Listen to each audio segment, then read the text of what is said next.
Hi everyone, Kylie Terhune here, functional diagnostic nutrition practitioner, and today we are going to talk about one of my favorite topics, why insert any fad diet here won't work long term. So today we're going to talk about keto and paleo and Weight Watchers, so buckle up. If you are watching this on the replay, please comment below and let me know where you're watching it from. And I'm just super pumped, get my laptop out of the way here, to talk about why these diets don't work. So here's what we need to start with. Every diet has some value, right? It works for some people, sometimes a lot of people, for a short period of time because it has some sort of value. It's getting you to eat more vegetables, or it's getting you to limit your calories, or it's getting you to increase your exercise, or it's prioritizing better food groups. Whatever it is, there's something that stimulates quick weight loss, and that's why these catch on. But what happens is they don't take your individuality into consideration and what actually will work for your body long term, and crash diets don't work. Severely restricting your calories doesn't work long term. Severely restricting all these different kinds of foods doesn't work long term. Basically, people will go on these diets, they'll lose 50 pounds, they'll go off the diet, and I have seen this happen over and over again. Keto is a great example. Women will lose 50 pounds on keto, and then boom, they go off of it, they have one carb, they gain 50 pounds, okay? It's ridiculous. So let's start with Weight Watchers. This is a little bit of an old school one, and maybe it's kind of come back into popularity a little bit because Oprah is now the face of Weight Watchers. But here is how Weight Watchers work. Basically, it's a point system. So you get points based on your height and your weight, and then you're allowed to eat whatever foods you want that fall within your point range. So, an apple might be 0 points, and a cheeseburger from McDonald's might be 8 points, and you have an allotment of 20 to 30 points throughout the day. You can choose what you want to eat based on the point system. So the problem with this, there are so many, but where do we start? One, you can still eat junk food on this diet. That's the number one problem with this. So why do we think that it's okay? We get so focused on counting calories or portion control or weighing or measuring our food that we get in this restrictive mentality. It's can somebody else just cook my food for me, or can somebody else just tell me what to eat? Instead of actually wanting to get healthier and choose real food. So I have a problem with any diet ever that still allows processed junk food. The fact that you have a point allowance and you can still use those points for fast food, to me, that's a problem. So it's very restrictive. People can cheat on this. It's basically MyFitnessPal, but instead of calories or macros, you're counting points. So it's just a different way for people to think about it that makes them feel better about the fact that they are just counting things instead of actually figuring out what foods have nutrients. The other problem with this is, so Weight Watchers divvies up the points based on nutrient value. So like I said, an apple would have low points, but a cheeseburger from a fast food joint might have really high points. You are trusting someone else to tell you the nutrient density of this food. There's also, from what I know, not a lot of education on the quality of your food, etc. So they just assign a value. I don't think there's a difference between a regular apple, a conventional apple, and an organic apple, just as an example. So you're trusting somebody else to make a decision about your food choices, and then you are just willy-nilly eating them based on a number that somebody else has assigned to that food. It's crazy. Don't do it. Long term, you need to know how your body works and what foods your body responds to. So the second diet I wanted to talk about today is keto. This one is huge right now. It is so popular. And I have seen so many women in particular try and see great success with this diet, very short term, and then they go off of it for any amount of time and they gain, if not all the way back, most of the way back, or they're very frustrated, or they just don't feel good or see results in the first place. So what is keto? Keto is really, it's like a high fat diet. Is the primary tenet of keto is that your fat content is high. And then a lot of people will also have, basically when you're eating keto, it's generally going to be like higher protein and fat and extremely low carb. So that's where a lot of people focus, is the low carb. Now, one of the problems with this is that they focus so heavily on low carb with keto that they're limiting fruits and vegetables as well, and healthy things like sweet potatoes, because they're so obsessed with not getting carbs in. How about we stop eating sugar instead of sweet potatoes? That is much more sustainable and healthy for your body. So anytime there is this obsession with a macronutrient where I have to get my fat content to be this high, or I have to get my carbohydrates to be this low, you are setting yourself up for a problem, because it's very, very, very unsustainable. So then the keto diet does have a lot of benefits for people that maybe have type 2 diabetes, for example, or the people that it was actually designed for, that have like epilepsy. That was actually designed as a therapeutic medical diet, and was also intended to be a short-term diet. It was actually never created to be, or thought of to be, this long-term permanent solution for people. But because of social media and because of fads and because of really famous people that have gotten on the keto bandwagon, now it's a super popular thing where everybody thinks that they can make it a lifestyle, and it's simply not intended to be a lifestyle. Women in particular need our carbohydrates, and any diet that completely shuns carbohydrates to the point that you have to think way too hard about how many fruits and particularly how many vegetables you're eating because of the carbohydrate content is a no-go in my book. That is a problem. It's not sustainable. You should never question if you can have a vegetable. Like, that should not even be a thing.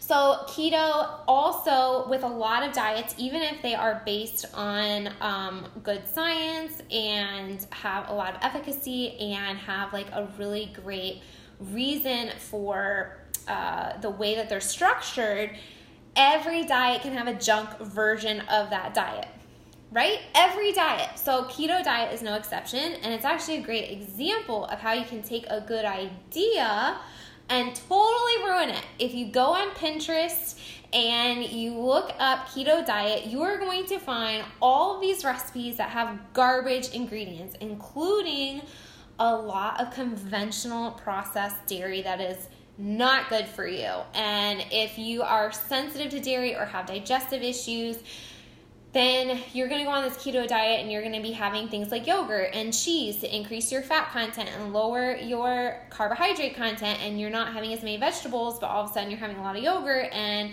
that doesn't do well for your gut. So it's actually like a gut unfriendly diet if you do it that way. So real keto that focuses on, or like a healthy version of keto that focuses on moderate protein, lots and lots of healthy natural fats like olive oil and coconut and nuts and things like that, and then just vegetables and maybe fruit for your carbohydrate intake, that's more moderate. But what are we talking about when we talk about that, as opposed to really restricting all your carbohydrates? If you're talking about a moderate keto that's way more healthy, then you're getting into the realm of paleo. So let's talk about paleo. So paleo is one of the things that is like the closest to what I would consider actual healthy eating. So the reason is because if you get into the paleo community, you are really focused on eating whole foods. That's the primary content. So a lot of people that do keto also cross over and blend it with paleo, and then you have a much healthier version of keto. But again, anytime you're so way restrictive with your carbohydrates that you are eliminating fruits and vegetables and things like that, and limiting to them to the point where you have to think, did I have too many grapes today? because they're high in carbohydrate, that's a problem to me, okay? So that's not going to be sustainable for women long term. Women need carbohydrates for our hormones and lots of other things. So we definitely don't want to restrict it long term. Okay, so back to paleo. So a lot of people will cross these two over. And the one thing I like about paleo is that it's a very informed and educated community. So the bloggers and the food recipe authors for paleo, they really focus on a nutrient density, and they focus on the quality of the foods that you're buying. So are your vegetables organic? Is your meat high quality meat? Where is it coming from? They focus on sustainability. They focus on good farming practices. They focus on gut health. They focus on all of these things, chronic disease prevention. So if I had to pick a diet that's the closest one to think how I feel like most people should be eating, paleo is it. But there are problems with paleo as well. It's super restrictive in other ways. So it limits all grains whatsoever. And here's the problem with that. Not every single person on the planet needs to eliminate quinoa and rice. Now, I think you should eliminate wheat, every single human on this planet, because it's been genetically modified, one, and two, it's sprayed heavily with pesticides. Both of those things affect your gut in ways that it didn't 100 years ago. And so now we are seeing a lot of inflammation and a lot of chronic problems from eating wheat. In fact, I've only met one person who's ever told me that eliminating gluten didn't make them feel better. And I'm a little curious about that situation because I think there may be some other stuff contributing, but almost every single person I've ever talked to that has taken the plunge has felt better by eliminating wheat. And it's usually a pretty significant improvement. So the only other issue, like I said, with paleo is that it can be really restrictive. So not everybody needs to be grain-free. A lot of people do really well with, like, for example, white organic rice cooked in bone broth, and maybe as a side with some vegetables and some protein and some healthy fats. So it can be part of a really healthy meal. Quinoa, sprouted quinoa, things like that. The other thing that paleo eliminates that is a little too restrictive for a lot of people is beans and legumes. So while that may be a temporary thing as someone is healing their gut, and you might need to learn how to sprout your beans or pressure cook your legumes or whatever to make them more easily digestible for your body, they're not generally something that needs to be eliminated for most people. In fact, beans are such a great source of fiber and protein that if someone finds that they need more protein but they don't want to be eating a ton of meat and then you can't eat beans, it's a problem. So again, beans have been around forever. We've used them for generations and generations. We've cooked with them back in Bible times. I mean, like, you don't really want to eliminate this whole food group of beans and legumes. Now, there are valid reasons that people have suggested eliminating them. Like I said, if you're having a lot of chronic digestive issues and chronic gut problems, it may be good to eliminate some things like grains and legumes temporarily. And that's why the paleo diet is so great for so many people, because it does help prevent a lot of chronic diseases, and it helps reverse a lot of gut disorders that people have. But when you're talking about a long-term lifestyle, if you say, I'm going to be strict paleo forever, you're not going to have any grains, you're not going to have any legumes, you're not going to have any dairy whatsoever, that can just be a little too restrictive for some people when you're trying to find what actually works for your unique body.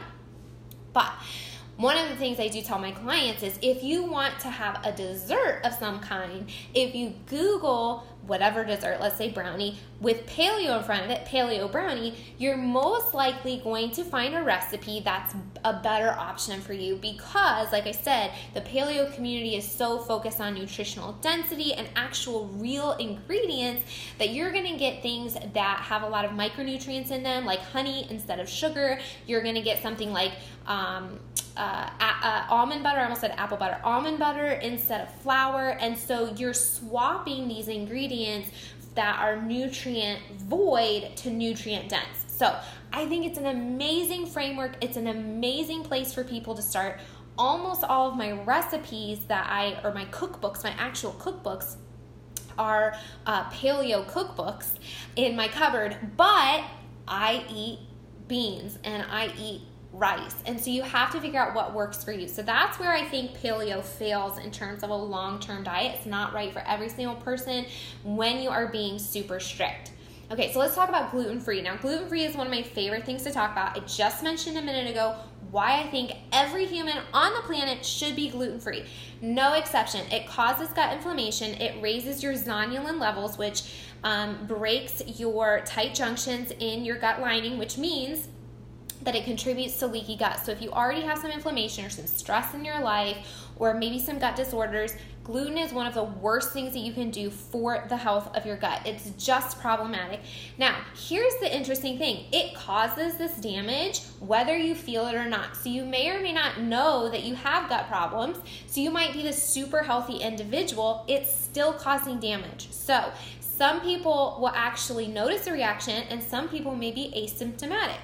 So let's say you have a little bit of wheat at breakfast and it causes a little damage. Well, your gut lining is super cool because it regenerates really, really fast. They're actually really fast replicating cells. And so you can actually replace your entire gut lining in about 3 to 7 days, okay? If your body is functioning on a high level and it's not overburdened with toxicity and stress and food sensitivities and all these things. Let's say this is the only stressor. You're going to have something at breakfast, your gut is going to heal, and then you're going to have something at lunch and your gut is going to heal. Well, over time, if this is a problem for you and in more sensitive individuals, that gut lining starts to break down at a faster rate than you can heal.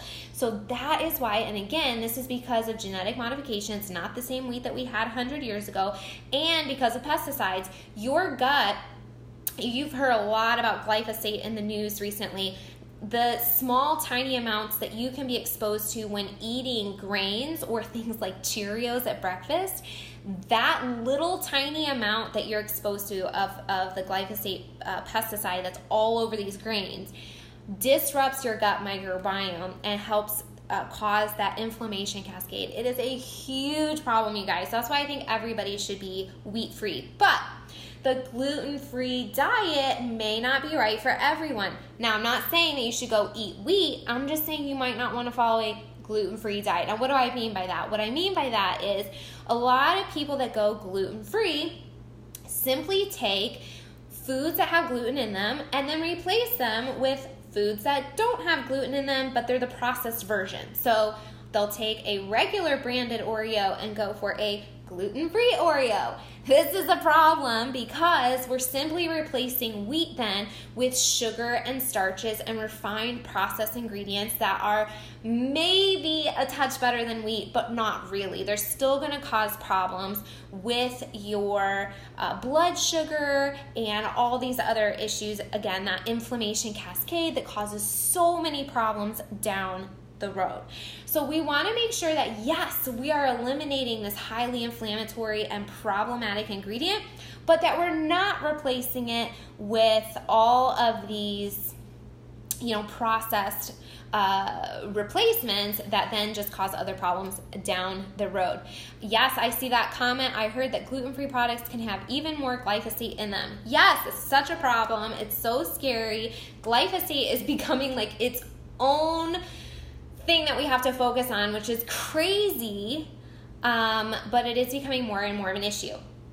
So we've talked about Weight Watchers, we talked about keto, we talked about paleo, we talked about gluten-free. So what the heck do you do? Well, my personal advice is that you avoid all the extremes, okay? So anything that's focusing on eliminating a total macronutrient, or you want to take this macronutrient and go sky high and this macronutrient and go super low so it's not even noticeable, that's a problem, okay?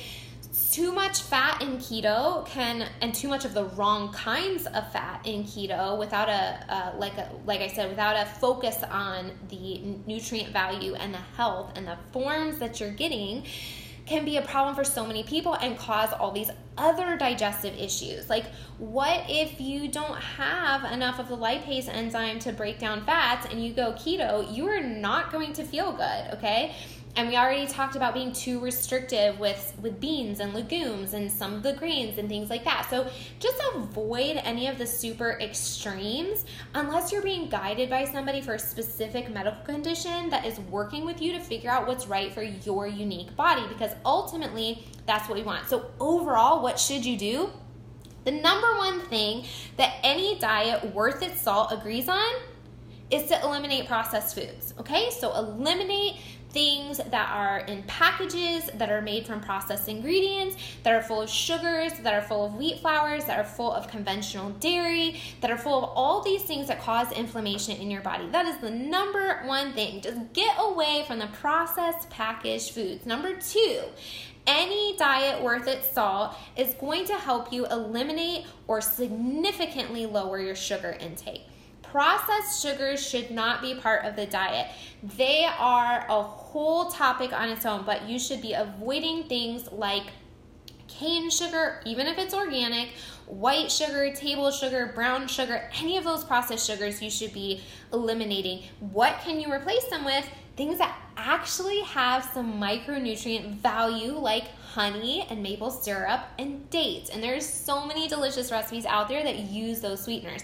Like I said, if you Google a dessert with the word paleo in front of it, you're probably gonna find a recipe that uses those as sweeteners. So the other thing that any diet worth its salt, number three, that any diet worth its salt promotes is an increase in your fruit and vegetable intake. Now, I'm not telling you to go eat 5 pineapples a day. There are certain fruits that do have high sugar content, and you may need to be a little more aware. Those are usually the tropical fruits. So if you live by the equator, though, that's another thing to consider, is based on where you live, what's natural in your area is more likely to be what your body needs. So if you do live in a tropical area, you may eat more tropical fruits, but here in Ohio, that's not something we should be binge eating every day. But we should not be really limiting things like raspberries and blueberries and apples. They have so many vitamins and nutrients and antioxidants, things that our body needs to function appropriately. And we should never, ever, ever, ever, ever be telling ourselves that we need to eliminate vegetables for any reason. There are so many vegetables. Go to the grocery store, try a new one every week. Try roasting them, steaming them, broiling them, sauteing them. Try all these different forms until you find a version that you like. But don't get stuck in a rut. Don't find 3 vegetables that you like and those are the only 3 you ever eat. Nutrient variety is absolutely one of the number one things that is helpful for you in your long-term health. You've got to have variety. Make sure you don't forget about things like mushrooms. Mushrooms are almost like their own little food group, and they have unique fiber and different properties than other vegetables, and so you can have mushrooms multiple times a week. Okay, the other thing that you should be prioritizing with any diet that you're on, no matter what the reason, is high quality versions of your foods. So buying as many fruits and vegetables as you can that are organic, and if for a budget purpose you have to limit that, make sure you're following the Dirty Dozen Clean 15 list. You can just Google that. EWG.org has a list that comes out every year, and the Dirty Dozen are the ones that you really have to prioritize buying organic. The Clean 15 are the ones that you can buy conventional and just make sure you do a good wash job on them.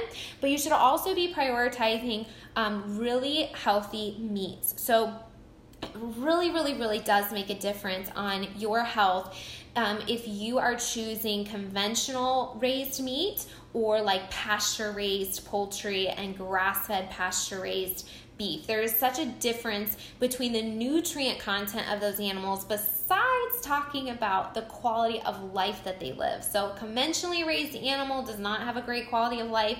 They're fed foods that they are not actually designed to be eating, and they're often shot up with hormones and antibiotics and all that other yucky stuff that we know about. But if you are supporting farmers that take the extra effort to raise grass-fed, pasture-raised animals, they're happier, they're getting sunshine, they're eating the foods that they were designed to eat. They actually then create more nutrient content for you, and you can rest assured that your choice is not only good for your body, but it's better for the animal as well. So if you wrap all of that together, what am I telling you is the right diet for you? What I call nutrition. And I encourage you to discover that for yourself. So no fad diet ever is going to be the answer for you long term. They're too extreme. And what you need to do is figure out what works for your body. But the starting point is always, always, always going to be nutrient density and the quality of your food. If your diet is not first and foremost helping you focus on the nutrient quality of your food, then it's not a valid diet. So if it's focusing on counting calories, if it's focusing on portion control, if it's focusing on restriction, if it's focusing on severe macronutrient ratios that are unsustainable for life, then exactly that. It's going to be unsustainable. As soon as you go off of it, you're going to gain weight and you're not going to feel good, and you may not even feel good while you're on it. You might start getting brain fog, or you might start getting cranky, or you might feel super deprived. It doesn't matter. It's not going to work long term. If you go into it thinking, I'm going to evaluate this food based on its nutrient density. Is it feeding my brain? Is it feeding my heart? Is it feeding my cells so that they can build a healthy immune system? What is this food doing for my body? That's a much healthier place to start. And then you can fiddle around with your own macronutrients. But here's the exciting part about nutrition, about figuring out what foods actually work for your body and basing your pyramid on nutrient density, is that it really, your body like resets, and then it will tell you how much of these macronutrients it needs. So I was talking with a client earlier today. I was like, guess what? Sometimes your body needs a lot of carbohydrates. Other times it doesn't. So how do you know? You only know if you're eating a diet that is so nutrient dense that your body is getting the vitamins that it needs, it's getting the enzymes, it's getting everything to function properly, and then it resets your hunger and satiety signals so that you actually know when you're really hungry and when you're full, because processed foods mess all that up. They actually stimulate your appetite, they stimulate weight gain in your belly, they stimulate all these different things. They tell you to want more of that food, and it just becomes an issue. But when you're eating in a nutrient-dense way with nutrition, with a balanced approach that works for your unique body, then your body will tell you, hey, you've had a lot of brain work, you've had like a stressful day at work, or you just did this crazy exercise challenge or whatever it is. I need some more carbohydrates today, and it will give you those cravings when you're like, hey, normally I don't have these cravings, so guess what? My body's communicating to me, I'm going to listen to it. So maybe you'll have some extra grapes, or maybe you'll have some organic white rice, or maybe you will have some raisins with some almond butter, whatever it is. But you'll learn how to listen to your body so that you can really feed it the fuel that it's asking for. So I hope that's encouraging to you guys today. Look, I used to diet all the time, and the concept of nutrition was so mind-blowing to me, but when I finally started eating real food and my body started resetting and it was easier to manage my weight, I was like, this is it. This is the answer, and I have to share it with the world. So thanks for joining me today, you guys. If you have any questions, please comment below. I would love to answer them, but have an awesome day.